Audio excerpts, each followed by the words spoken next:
Here we go.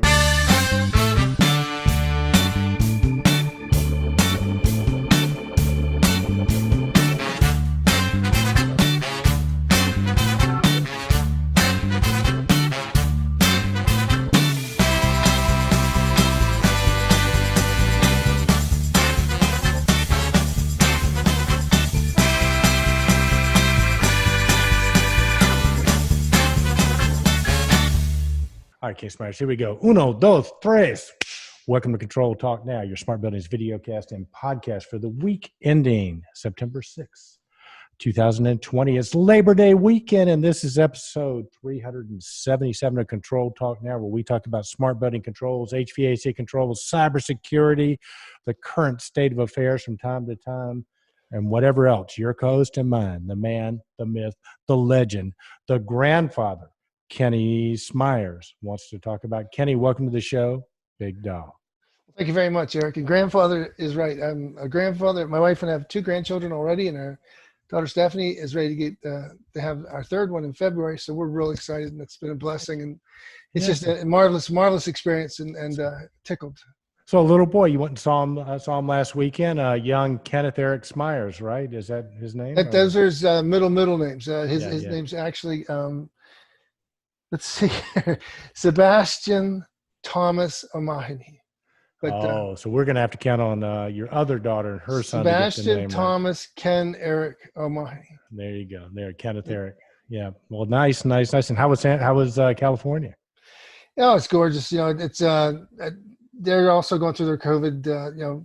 Can't do this. Some of it doesn't make any sense. Like in Pennsylvania, we're no better. You can take your mask off to eat and drink. But.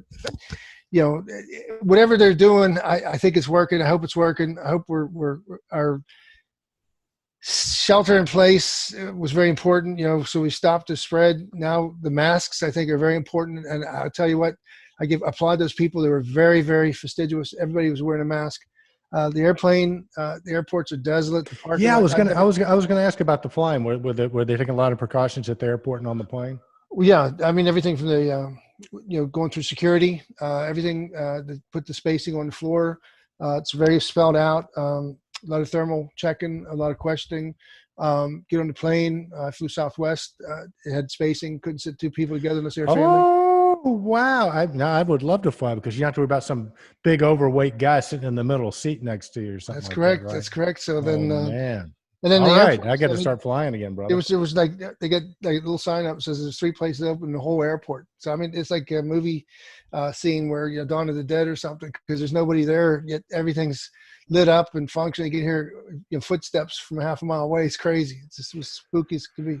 Well, very, very, very cool. And Kenny Smyers, who is our sponsor of this week's show? Our sponsor of this week's show is Stromquist Company out of Atlanta. Well, we are platinum sponsors. I'd be lying if I said we didn't get a little bit of a deal on that. But what do you say we do a co-sponsor with Stromquist Company and Jackson Controls? Because Jackson, the home of the one and only Roger Rebanak, is also a platinum sponsor. So it's a distributor sponsor week, and we probably ought to throw in. I think those are only 2 big platinum sponsors, me and you. So that's correct. Well, cool. Well, listen. Cybersecurity has not gone away. As a matter of fact, I think shelter in place has given the hackers more time to work on their craft. And, that cybersecurity thing is a moving target. We got 2 great guests that are coming back to give us an update on that. So let's cut right to the chase, Kenny, and get to those guys. How about introducing them? Indeed, Eric. Let's get going. I'd love to. In fact, this is an extension of Control Talk Now 373, where we had 2 of the top dogs in the cybersecurity business, Intelligent Buildings cybersecurity experts Fred Gordy, Director of Cybersecurity, and Michael McGee, Director of Managed Services, are going to continuously update us and inform us on what's going on in the cybersecurity world. Welcome to the show, guys. Welcome, guys. Thanks. Great to be here. Yep, good to be here. Glad to have you guys here. And listen, for somebody who might have missed that first interview, which you definitely need to go back and do that thing in the entirety, because it was just so full of very useful information and trends and everything else that's upon us right now. You guys mind to give them just a couple of the highlights so that we can pick up from there and go on? Sure. The one thing that I really wanted to talk about that was overarching of that last talk was becoming trusted partners with your owners. So we've got vendors, we've got integrators coming into the building And we really want to make sure that they're a trusted partner, that they've got the owner's interest in mind as well as their own for their own business. But it's being transparent, it's being honest, and it's being upfront with everybody. And I think today we're going to expand on that a little bit when we talk about a system ownership. And we also want to get into some of the contractual means to convey that responsibility and create transparency between you, the integrator, and the building owner, so everybody understands what each other is doing. And Well, go ahead, Fred. just to quickly add to that too, is one of the things, Mike and I, we talk daily, and one of the things that we want to make sure that we get out of today is, I know that a lot of people that listen are integrators and the people that are installing these things. And what we want to do is we want to be able to enable you to set yourself apart and also embrace the new direction that the industry's taken, and that is a more cyber secure environment. No, absolutely. That's what I was going to hit on.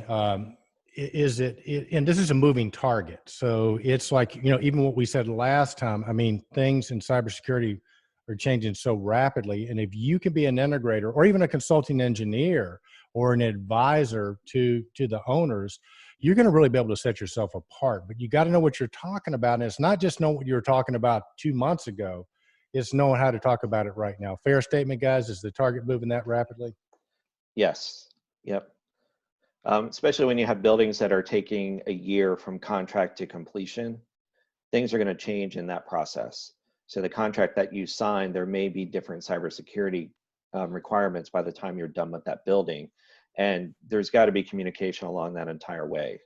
The other thing I wanted to say, just to react to you, hopefully this will give some information to some of the smaller integrators that are a little bit more nimble and a little bit faster to change and create new business plans. Because we're seeing where the big BAS provider, building automation companies, are lagging behind in this. So this is a perfect opportunity for somebody to really differentiate themselves from the rest of the market if they've got the speed and the willingness to really create a new product. Well, Michael, you said offline earlier that this process begins earlier than most people really understand. This process has to begin right around installation of the building automation or the systems that are going into the building, because it transitions from installation to service and then eventually to IT and then acceptance by the owner. What is the good point to get started with the? Well, and that's the point that most of your audience is seeing, is when the wall or when the columns are up and the floors are poured. Now that's when the integrators are coming in. There's a year and a half before that where there's design engineers who are laying out the products, creating the design documents, creating the specs that are driving the bid process before that integrator even steps foot on the building. And what we need to do is really capture a lot of these requirements back at the design part so it can pull through that entire process and not only end at the end of construction, but reside in the owner's wheelhouse once they get going and operating the building. So there's an important education component for your design engineers because they're specifying these systems as a functional spec most of the time. And there are new, relatively new tools like a Division 25, and there's some cybersecurity things in Division 27, but most people don't know enough to start to include it in there. So how do we convey those cybersecurity policies, and then how do we keep them current during the construction process is one of the hard things that we're facing right now. Well, yeah, and I think it's what you guys get paid the big bucks for. I can imagine some of those conversations when you go in and the building was, they've been doing the construction for the last 2.5 years, and all of a sudden you guys are coming and going, well, this isn't up to spec, and this isn't going to work, and there are holes here and there are gaps here. Right. I mean, so that, but it's a reality that we all have to face and deal with, right? I mean, we can't ignore it. Right, and when you look at a new world with tenant-facing software, because owners want to add these software amenities, whether it's transit tracking or even occupancy-based HVAC, all that has to be baked into some level into those specs. And the implementation of those really happen after the construction is turned over to the owner. So we need to make sure that thought's there. Sorry, go ahead, Fred. No, my apologies.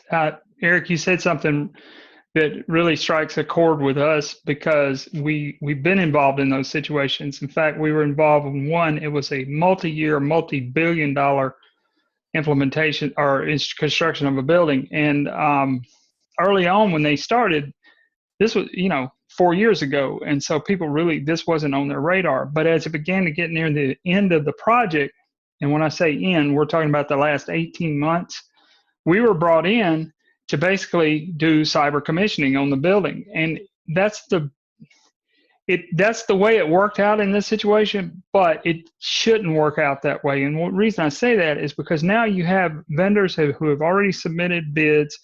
This is what they're going to do, and they've been signed off on. Well, then if you involve the cyber at the end, we know a lot of the things that they need to do were not done. So really the only approach we can do is to go in and see where they are, where they're going to be, this is what it's going to look like when they hand the keys over, so to speak, and give them a standing of where they are now, and then a 1 to 2 to 5 year plan to then get cyber secure. So to Mike's point, the sooner you get that involved in the process, it's not that much more cost, if at all, because it's just part of the design process. Yeah, no, absolutely. What it sounds a little bit like is, like a medical doctor, you guys are doctors that have discovered that donuts are going to cause heart disease, right? And you go in and everybody goes, well, we've already bought all the donuts, and you guys are having to tell them, yeah, but you're going to get a heart attack if you keep eating those damn donuts. You got to change it up. And Fred, it's kind of reassuring to hear that it's not really that much more of a cost, okay? Especially if you look at it compared to the risk of not plugging those holes, so to speak, right?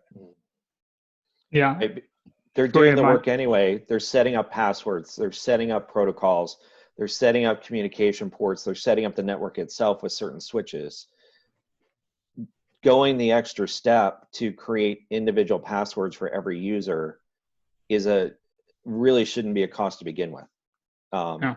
But if it is, it's very minor. The only real significant cost that I could see with Fred's comment is maybe you're going to a managed switch instead of a Best Buy kind of Netgear purchase.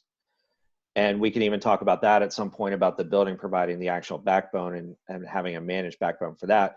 But if they don't, there's no reason to go and get poor quality or residential, or lesser quality switches or gear to put in these networks to cut your bid down.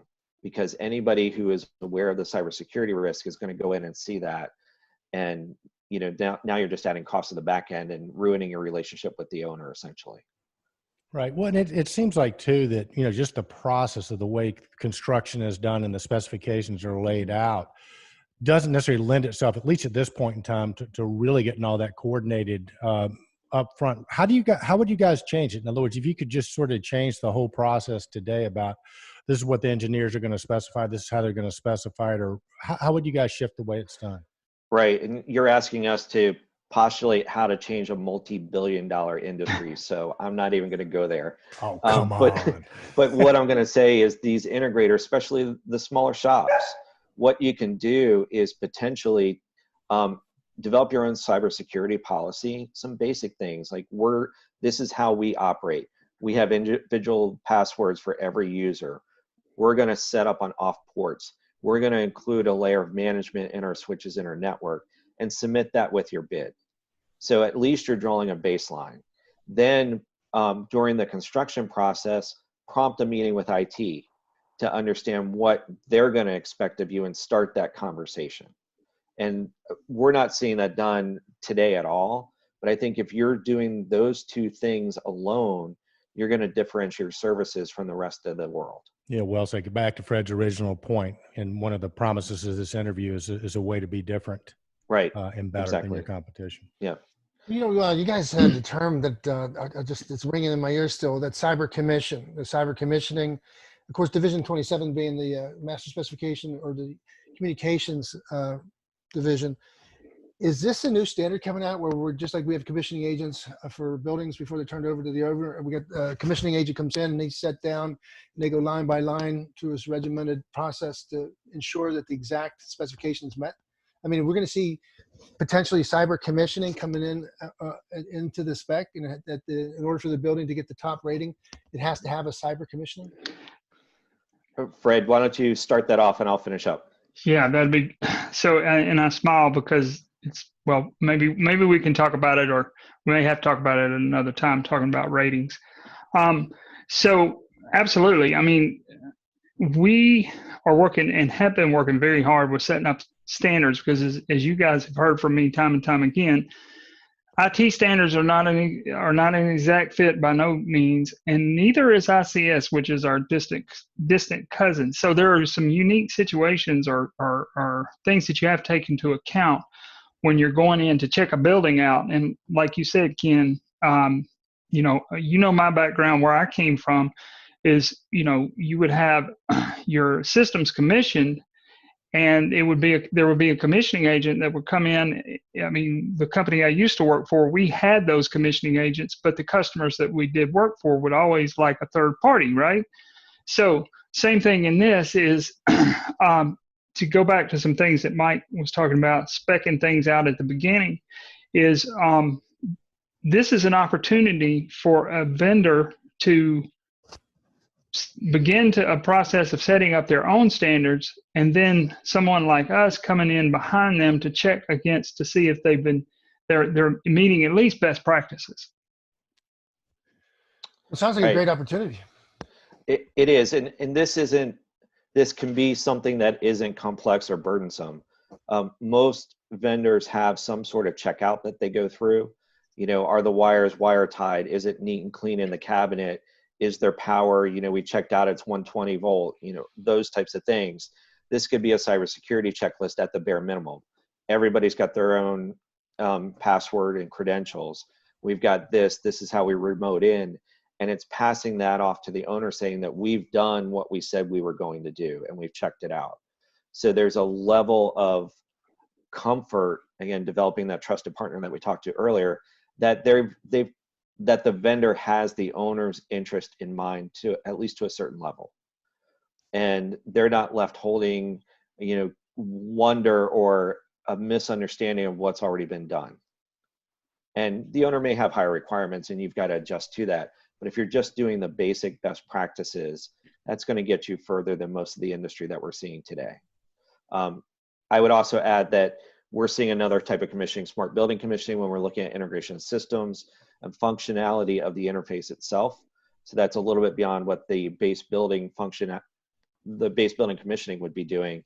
And then Fred and I have also worked with third parties that go in and check physical access kind of commissioning. Can they break into the building? Can they get past certain security guards? So whatever your risk tolerance is, there's a lot of new industries that are popping up out there that can help you understand the position of your building. And, if it's a new construction, were the specs taken into account? Because some of this can be a performance level spec. When it seems like helping people understand, it seems like you guys, Intelligent Buildings, really work with a myriad of customer sets, including an integrator. If an integrator wanted to understand, how they could expand their business and add this into, you guys are available for them. I'm sure you guys are available for consulting engineers if they want to get up to speed. And I think your sweet spot is the owners, right? So right. You guys sort of interface on multiple levels with, among other things, the mission being getting everybody on the same page and tightening this thing down. Is that a fair statement? Right. We're really advocates for the owners. That's our sweet spot in our business. Going into the construction, after construction, helping negotiate with vendors, we're really the advocate from the owner. We have worked with specific vendors to better their position. At times, we've got a couple engagements in the past and some current ones saying, how can I differentiate myself in the market? We've even gone into a little bit of branding and not necessarily logos, things like that, but what information do they need to pull out of their normal business opportunities and project out to create that next level for owners to look at them and say, this is really the type of trusted partner that I want to have in the building. And then, we've talked about this on last time and offline too. Totem Trusted Partners helps. Totem Buildings platform is a great place to start registering and baselining your practices. There are other mechanisms out there that can do that as well, and simply creating that checklist. Here's what we've done our research. Here's our basic cybersecurity practices. Here's what we're going to do on every project moving forward. That's good stuff, Michael. You mentioned too a couple of things about planning for end of life and end of line, Right. and how. Tell us a little bit more about that. What the consequences could be if you don't have a program in effect that safeguards your best long-term interests. Right. So I'm going to open this up a little bit more and talk about transparency in general and ownership of the system. We're finding as we're going through the portfolios that we're auditing, we're seeing a number of different scenarios where no one knows who, or no one understands who owns what part of the system. So there's a server or a PC sitting on the building engineer's desk. You talk to the building engineer and you say, well, there's Windows updates that need to happen. He says that he doesn't want to do it without the vendor. The vendor, on the other hand, when we talk to them, saying, oh, well, we supplied that box underneath the contract, but that is the owner's responsibility to update. So there's this gray area that no one wants to make a move without fear of the other, and neither one of them wants to take responsibility. So from a general system operation, being very transparent about what the vendor is going to require from the owner and what the owner is expecting the vendor to take care of is very important. That leads into the end of life. And doing system inventories and having that on hand and projecting out an end of life is going to be of value to a customer. I'm going to refer back to Fred in just a second, but part of cybersecurity's best practices are having an updated inventory of all your devices. So right there, an integrator can run that out of the BAS, run that out of their logs, and provide a list of devices that are on the network and in the building. From there, you can go work with the manufacturers to find out an end of life, and then sit down and have an annual review with the customers and say, here's what's in your building, here's the end of life. Let's develop a plan, because this software or this firmware is expiring in 2 years.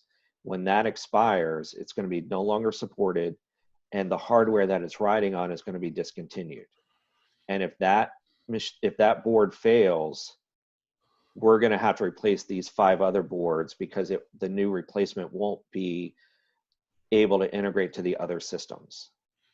And what that eventually allows them to do is budget out for it, because we've all seen the scenario where that board breaks, it crashes, you've got to replace it. Now we're replacing 5 to 6 other boards at a 6-figure cost, and no building has that in the disposable budget. So you're discounting your relationship with the owner, because you're doing a lot of break fix work on an emergency basis, instead of being upfront and transparent. Here's what you have, here's the end of life, here's our recommendations, let's start budgeting this out. So we're doing the work over 2 to 3 years that you can budget for, rather than on a Saturday night at triple time, because you've got to have the building back up and running on Monday. And Fred, if you don't mind talking a little bit about the standards that talk through the inventory of devices. Right. So let's just to take a pause for just a minute to move into that. Is one of the things to kind of go back to something we were talking about earlier about being the value add to the customer. I'm going to look back at my roots when I was working as an integrator. Is we would typically get the set of mechanicals, we get the sequences of operation, we get riser diagrams, whatever. But the one thing that we didn't get was everything beyond what is the manufacturer we're going to install. Okay, so like if it's a Honeywell device, that was pretty much it. We were told, okay, we're putting Honeywell in. Well, from there, we just did whatever we wanted to do to set the system up. Now, I don't mean that in a negative sense, but what it is okay, well, this is how we do things, and so we go in and install it. But stop and think for just a minute with this new world that we're in. Is what if you handed back to the customer what I call the fourth document. And the fourth document is a thing that we call control profiles. And what that does is it speaks to things like end of life. If we know that a device is its expected end of life is in 2028, we want to include that to the owner. We also want to include how we configure the username and passwords, what ports are on, what, on and on and on. So there's a twofold, or several actually, things that you can allow you to plan for. One being is, in the unlikely event, me as an integrator were to get fired from servicing the system, there's every way that we set it up so that the owner now is not in a situation they have to hand it to another vendor and the vendor figure it out. So that cuts down on time. The other thing, too, is when you have that information about end of life and support and vulnerabilities from day one, then you can you can begin to budget for what that may look like in 5 to 6 to 7 years. Okay, there are situations where that end of life is not available at that time. Well, that means that, yes, you'll have to keep this control profile up as an owner. So if your vendor lets you know, hey, the end of life is coming up in this year, then you update your profiles. And a profile, it's not a huge lift. Like if you have a single system with a single type of controller or supervisory controller and a single front end, you only have to update 2 things. Now, but to more specifically around Mike's point, is one of the first things that NIST tells you to do is identify. So by setting up an asset management tool or some process, if you will, you also have now every bit of information that you need to understand, like, what are the dependencies of the device? If I were to lose this device, what else does it affect? It's not just about counting the number of devices that are in your building. It's about all the things that go along with them. So, I don't know if that's what you were shooting at, Mike. No, it was, and actually more, because I like how that is not only providing value from the inventory end of life update, but you're also getting into your disaster recovery plan. Exactly. Because you know what exactly needs to be done, and then you can also identify the known errors of it. And to expand on one thing that you said, I personally feel as we come across some of the larger integrators that they're using the ambiguity of the system to almost bully into keeping the customers with them. Right. Because if there's a proprietary system in there or the customer doesn't understand what's in the system, it's very easy to go, good luck leaving me. You don't even know where the panels are in the building. How are you going to find somebody else to service this? So you're bullying your customers into staying with you on service contracts. And I feel as we move to a more IT-centric version of these control systems, that old school mentality isn't going to fly for long. And you're going to get people, and we've come across a couple who are like, if they're not playing nice, we'll rip them out and we'll replace them with a new system. I don't care if it's $500,000. I don't want that person in my building. So that's the mentality that we're seeing out there now, and it's growing and growing. And I think the business model that we've been seeing with integrators and a lot of the control vendors is really going to have to change to keep up with that. Wow, that's pretty serious. First of all, I want to go back to that fourth document right away, Fred. Again, this terminology, I love the bells and whistles stuff. I love hearing new industry jargon. So the fourth document, I think that's the first time I've heard that. Is that something that is something I missed in these 30-some years, or is that something you came up with that is a really cool idea? To be 100% transparent, it's a derivative of something that I came across in the IT world. Is they have, if you think of it this way, like IT has a thing called an image, right? So if you're working for a company and you have a PC or a laptop or whatever, they have a operating system image, and it may include certain things like Office, whatever other things, so that when they can just grab your laptop, plug it in, and then it re-images the machine and you're back to working, right? So there's some other things too around that. But the bottom line is it's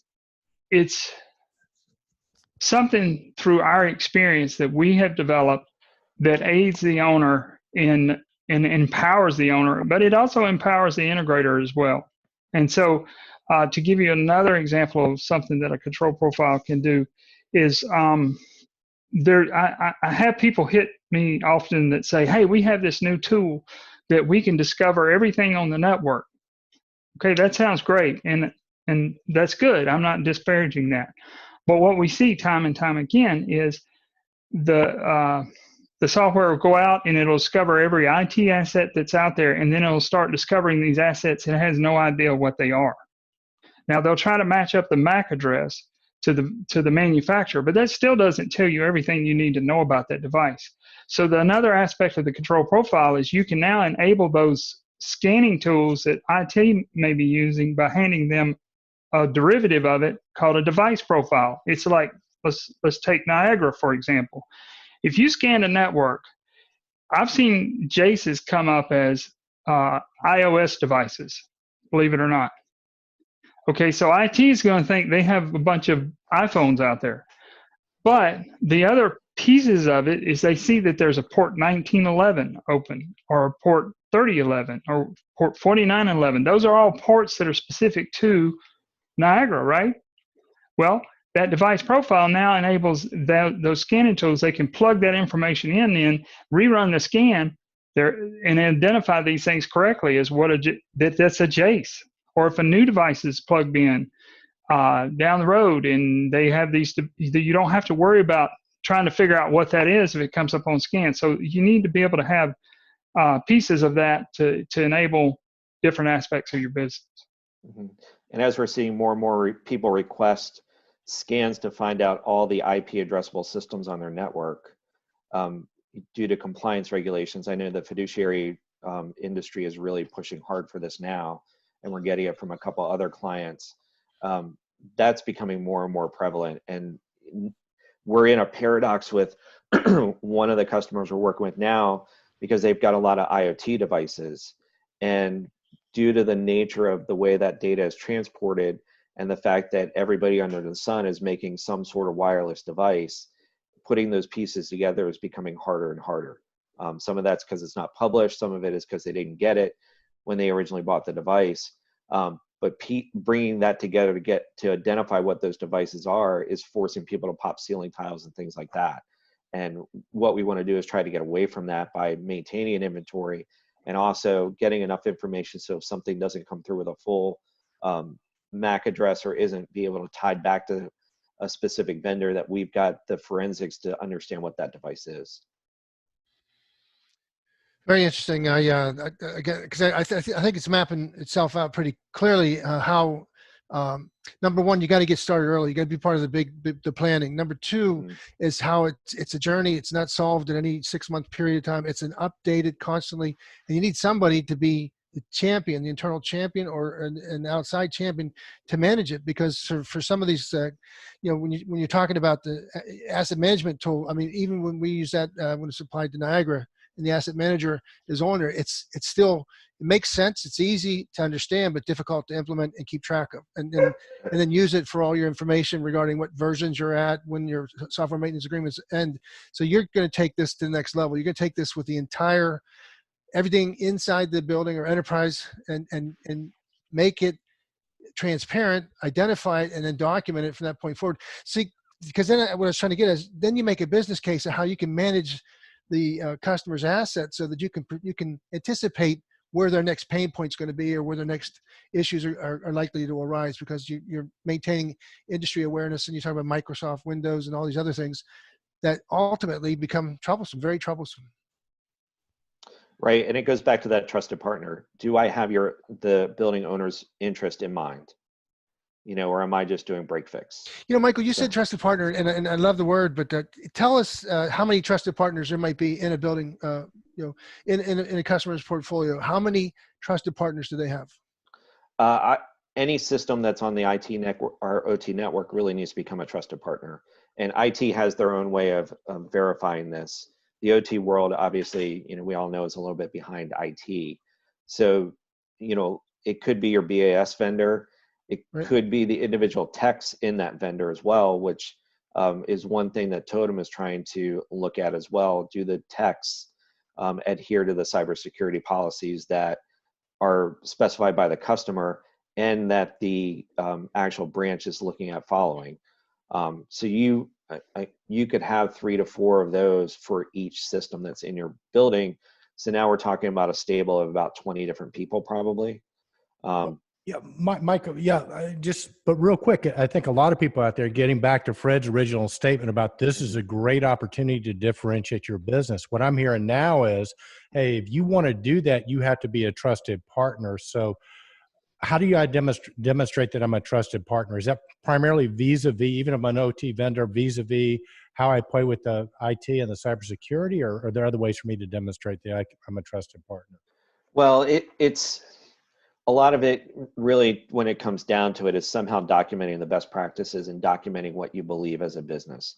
If we look at contractors, we look at other people that provide services, there's everything from the Better Business Bureau to certifications to different types of ratings that you can get out there. For my home, you can go to Angie's List, you can go to Home Advisor, things like that, and find out what their rating is based off of other people's reviews and based off of information that they presented. So, if I'm a smaller integrator, just documenting my practices now is going to lead me down that path to become that trusted vendor. And it's not really a certificate that you get or anything, but it's your relationship with the customer and how they feel about them. I mean, how many times have you gone in a building and talked to somebody and go, oh man, I got to call my BS vendor again. I hate doing that because he's got an attitude. He shows up, he doesn't do the work right. I'm ending up cleaning up all his tools and all the wire clippings when he leaves. We're doing the same thing in the cybersecurity world. Because I can't, I'm sorry, go ahead, Fred. Just real quick, because this is something that we've talked about internally, but I really believe in the near future, I hope, is, if I can use an analogy, when you show up to a place to get your car fixed, and I cannot think of the certification right now, but you can see that these mechanics have certain certifications, right? Well, that's where we're headed, is if you have a vendor that has that, trusted partner certification or whatever the case may be, isn't that going to drive you more to work with them than somebody that we don't know what they know? Yeah, and Fred, I even go to a step simpler. When you go to the mechanic, you look at the floor. Is there oil? Is there tools all over the place? When I go audit a building or do a site visit for a building, one of the things I want to look at is the chiller room. Are there boxes everywhere? Is the floor epoxied and clean? Is there oily rags sitting around? Things like that. That's a simple view of how that building engineer or that mechanic is keeping their shop. And if I know that that's not clean, I know that my job is going to be harder or easier, depending on how you look at it, because I'm going to find a number of things wrong as we walk through the building. We're asking that of our vendors too. Right. No, it makes sense. And I'm wondering, are there certifications that I could get? Does Intelligent Buildings, for example, have a certification that an integrator can go through? Or if you were an integrator and said, look, go get this certification, make sure you put the patch on your shirt, are there any that you would recommend? Fred, I don't know of anyone out there right now. The Totem Trusted Partner is the first step in it. Yep. And other than that, I think it's getting your own housekeeping initiatives in order. The more documentation you have, the better you're going to present. And that's just a rule in life per se. If everything is documented and you can show it without a lot of fuss and a lot of going, oh, I got to go create that document, people are going to look at you, that you're organized and that you're willing to go that extra step. And to that point, Ken, you like the term control profile. To that point, this is a good example. If you have vendors that are coming in to bid and they show you that, hey, when we do this, this is how we set everything up. We know what the vulnerabilities for this thing is. We know what the end of life is. We know all of these things. And I go, whoa, this guy's got his act together, right? So that's another document. You want the fourth document. Present the fourth document. Hey guys, I'm taking a list here of all these new terms: cyber condition, fourth document, device profiles. I've heard that one before. But the reality is that I think the timeliness is also very apparent. That it's not going to go away. Clearly, the percentages of people being affected adversely by cybersecurity and incidents is occurring. It's just a matter of time that you can come willingly, take some leadership and come on board early and adopt it, so it's part of your program, part of your organizational culture. But if not, you're going to get the whipping stick is going to come out. The insurance companies are going to say, hey guys, you know what, you're not covered. And then you were talking about the cost of a panel. If a panel unfortunately, because of a rain water break or something splashes onto the control panel, okay, great. You got to back up the program, you get new controllers in, you've got an expense, but it's covered by insurance and you fix it and you're on your way. The stuff that we're talking about with cybersecurity, you were mentioning some stuff that were pretty spooky. 6 figures is a starting point to get your platform back up and at them. So you've got to be able to make that a business case where pay me now or pay me a lot more later. Yeah, and we didn't even get into this, I don't think, but just some hard stats. We just completed 2 building assessments or assessments of portfolios. One, I think, was 27 buildings and one was 32 buildings. Out of those 2 assessments, one had 57% of their buildings had a device exposed to the internet. The other one, it was 60. So we're not talking 1 or 2 devices. We're talking about over half of their portfolio had something exposed to the internet.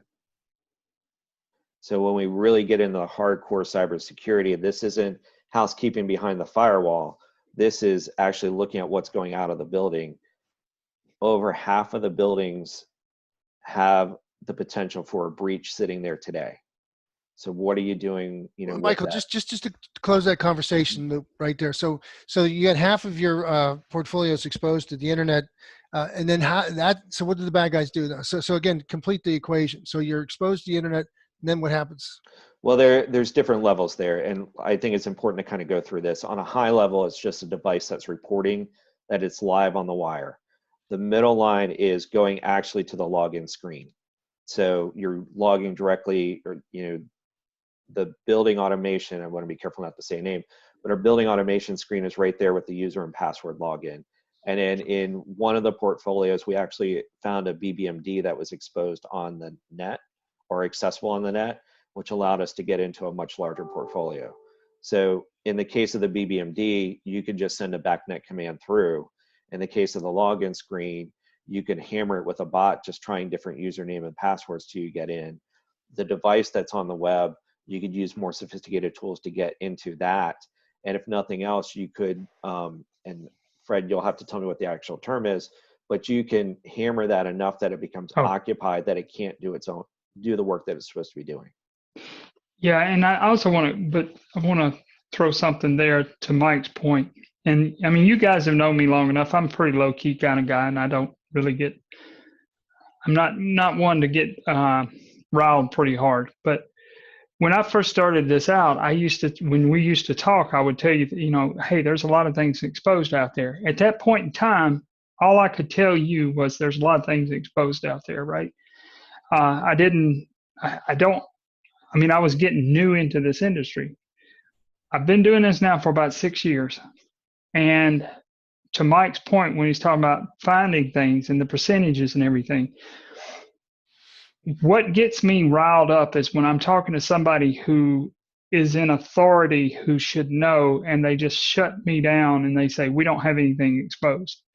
The thing that he cited, just the last one, that particular company, and I got to give Mike all the credit. He took the hammering for our reports that we gave him. I was on the call and they were like, no, you're wrong.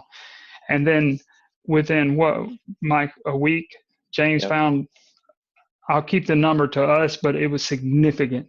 The other was a conversation I had just recently, and I won't even say his title, but very high. And he said none of their systems were exposed, that we had this under control and everything. I got on Shodan, and in 5 minutes, I found one of their systems. And I will tell you this, it's a financial group. So the thing is we've got to drop this attitude that we don't have a problem. And I'm still amazed that we run into that today. It's just. And it's even worse because most of the time the people that we talk to are IT people who don't know enough about the OT world or care enough about the OT world to investigate it. Their IT side may be buttoned up really nicely, but they, ignore, don't pay attention to or whatever to the OT world, and that's where we're finding these breaches. And one other thing, sorry, even just talking about this subject gets me kind of fired up.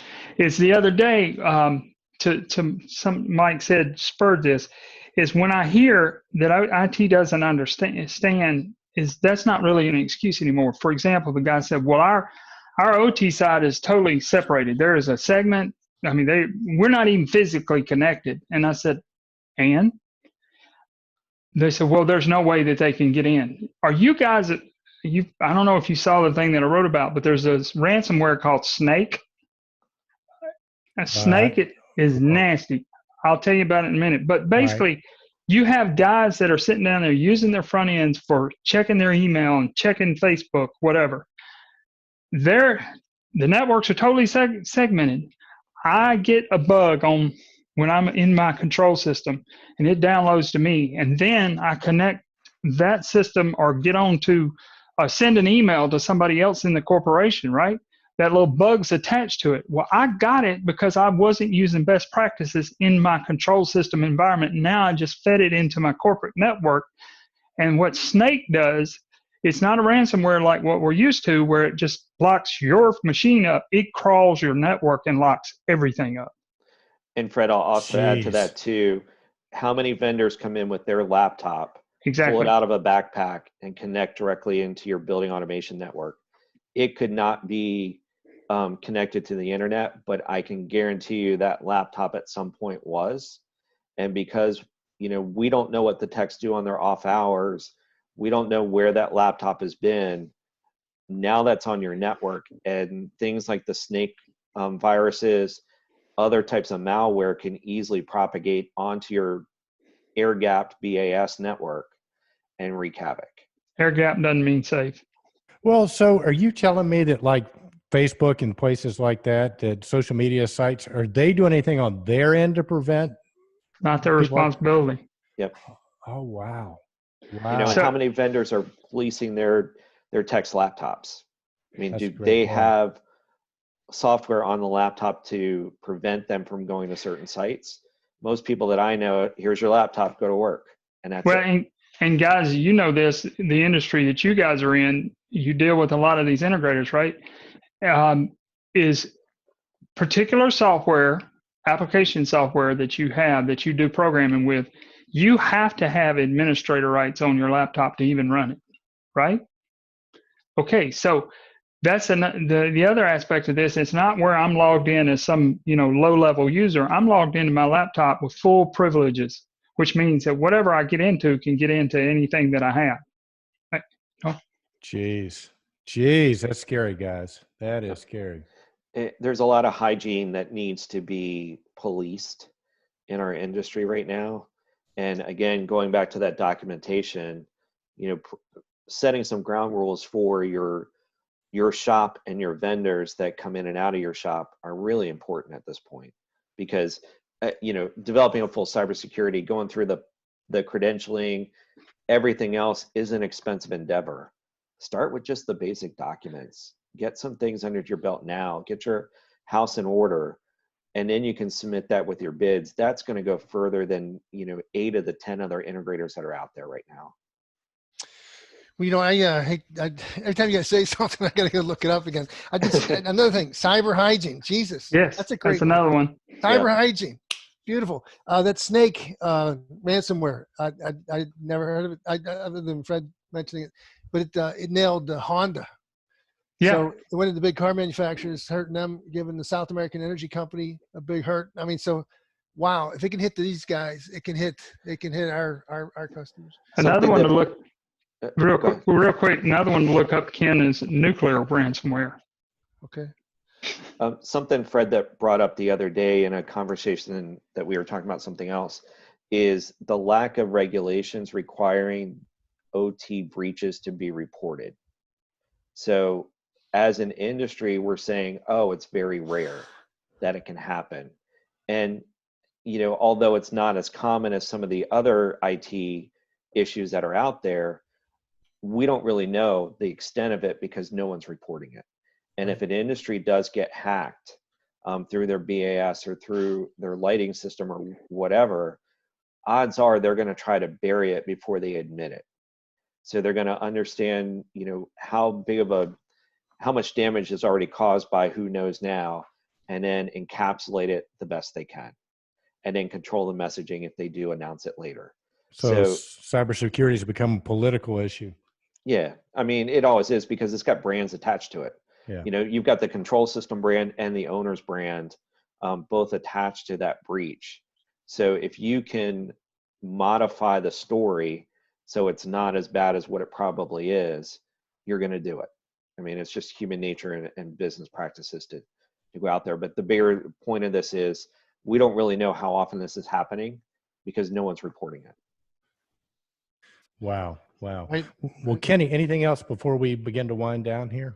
No, I think one thing surfaces immediately is we need to see these guys again. Soon. And we need round 3 here. And the reason why is because I think, it's like serendipity, synchronicity, all these other terms where you meet it when you least expect it or something happens. But I think those days, I think we're all going to, hacking in our lives now is almost like people used to always say wireless was never going to work or whatever. And these are the people that are changing their channels with the wireless controllers and open their garage doors with the wireless, so they don't realize that they've already made big, inroads of wireless as part of their lives. I think the same thing with cybersecurity and getting hacked. I mean, how many here have had one of their credit cards, fraudulent activity on credit cards where you've got, and so I'm just saying it's like it's already here, but we're not really fully acknowledging how vulnerable we are. I know I was scared enough to go get that, insurance for identity threat. I think it was Fred Gordy that made me do it because after I sat and talked to him for about an hour when we were doing this stuff, I was frightened. I was personally frightened because, and then I still look at all my stuff too. And I wonder just how well we can all do it. And when do we realize we've got to go to a third party expert and take them on as trusted partners? Right. You have to do it. Otherwise, Kenny, well said. And that leads me to the final question of this interview. And I concur with Fred. I mean, with Kenny, we want to get you guys back in the next 3 to 4 weeks if you guys want to come back. But how do people engage you guys to become part of their trusted network team? So start by coming to our website, intelligentbuildings.com. And, our services are listed there. We do have a consulting arm as well, which is more advisory services, developing use cases, identifying what technology needs to be installed within the building. Fred and my focus is more the managed services, which is ongoing policy compliance to cybersecurity policies, vendor management, and then just establishing the baseline cybersecurity policies. And all of that's outlined on the website. And I think you're able to publish both of our email addresses. We're both on LinkedIn, and Fred is all over social media as well. If you just type in Fred Gordy, you'll see a ton of stuff come up. He does a number of different webinars as well. So we are both out there, and feel free to either contact us personally or through our company's website. And I want to just throw one other thing in there. The leadership at Intelligent Buildings is, we all consider this more of a mission, our calling, if you will. And so the leadership at Intelligent Buildings has even made it a little bit easier, possibly, because I know a lot of this is we've thrown a lot of things out there, and people on the other side are sitting back going, well, okay, this is a whole lot. I don't know that I can even get started. Leadership has allowed us to make ourselves available. It's not a charge with it, but if you want to reach out to us with a few questions, whatever, we're more than happy to talk to you. Just if you got just to kind of help you get started. Like I say, I mean, it's not a cost. It's just we're making ourselves available. No. I appreciate it, guys. And we'll definitely put those email addresses up. And, just kind of as a final thing, it's a little bit like, we're all a little bit older. It's kind of like you don't avoid going to the doctor and getting a checkup because you're afraid of what he might say. You go because if something's wrong, it's easier to nip it in the bud and get it fixed. And you guys, to me, are like the cybersecurity MDs. And, Call and Right. schedule your appointment, get your screening done. And fellas, thanks so much, man. Have a great Labor Day, huh? You too. You too. All right, Thank Fred, you very Michael, much. appreciate it. Fred Sure. Thank Gordy, you. Take care, guys. Michael Great Maggie show. from intelligentbuildings.com.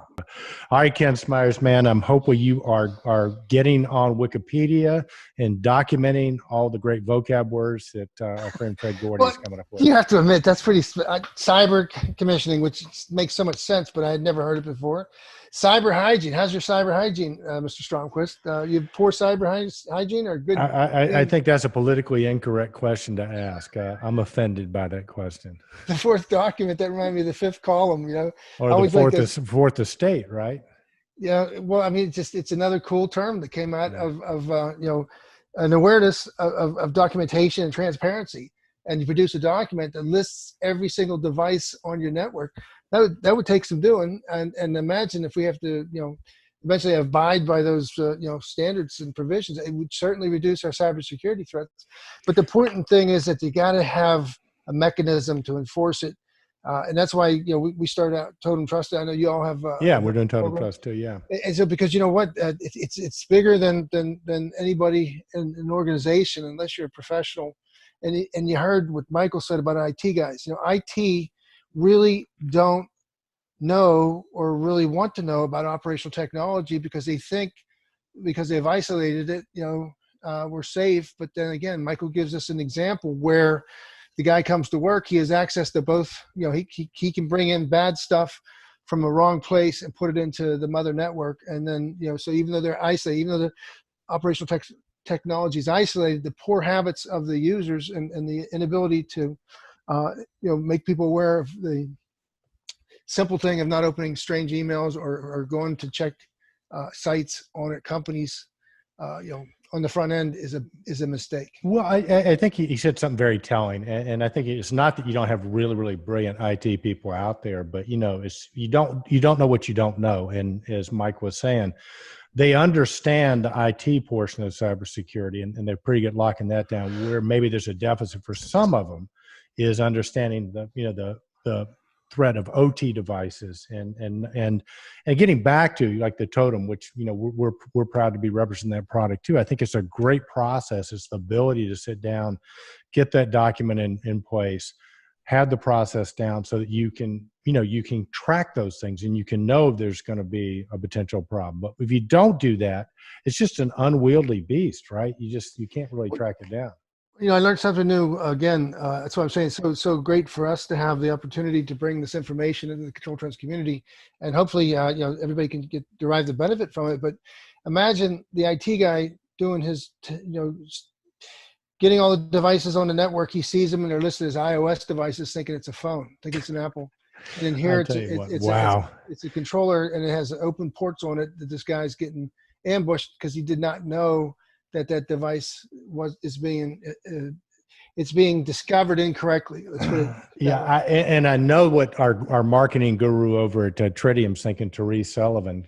She's got to be thinking we're going to call the next Jace the iJace, right? It's going to be identified as an OS. Apple Jace. Apple Jace. There we go. Apple Juice, Apple Jace. You got it. So, all right, brother. Well, what else is going on this week? What else? Well, we got a post coming up. Let's see. We got Ken St. Clair, Automated Buildings, September editorial, right. Combining, collaborating. Wait, I'm sorry. Ken, you got me on the C words, man. This is talking about alliteration. Combining, collaborating communities, competencies. That's one term. Combining, collaborating communities, competencies. Huh? C4. C4. C to the fourth power. Okay, so then we also got J2 Innovations. They're starting a new series called the J2 View. J2 View. J2's hired a new or has a marketing person, Jenny. We're going to be introducing ourselves with Jenny on Control Trends in the very near future. They've got some neat stuff that they're promoting out of J2. Probably a product that's going to be more towards the light commercial, medium-sized building markets. It's all about the putting technology to work. But the J2 View news, trends, and comments began end of August, and we'll have that posted so that the Control Trends community can take a look at that. Yeah, well, special shout out to Scott Mensch and Jason Briggs, both from J2. We've known those boys for a while. They've done really well, so we're really proud of you guys. So keep up the good work. All right, Kenny Smyers, with that, man, it is Labor Day. I think a life raft is calling my name, and a cold beer is definitely calling yours, I can tell. So, I got that right. again, special thanks to our guests, Michael McGee and Fred Gordy from Intelligent Buildings. And, man, with that, be bold, stay in control, stay cyber secure, and have a great Labor Day weekend. We appreciate you tuning in. Indeed, Eric. Indeed, Kenny Smyers. That's right. All right, are we getting better at this, or?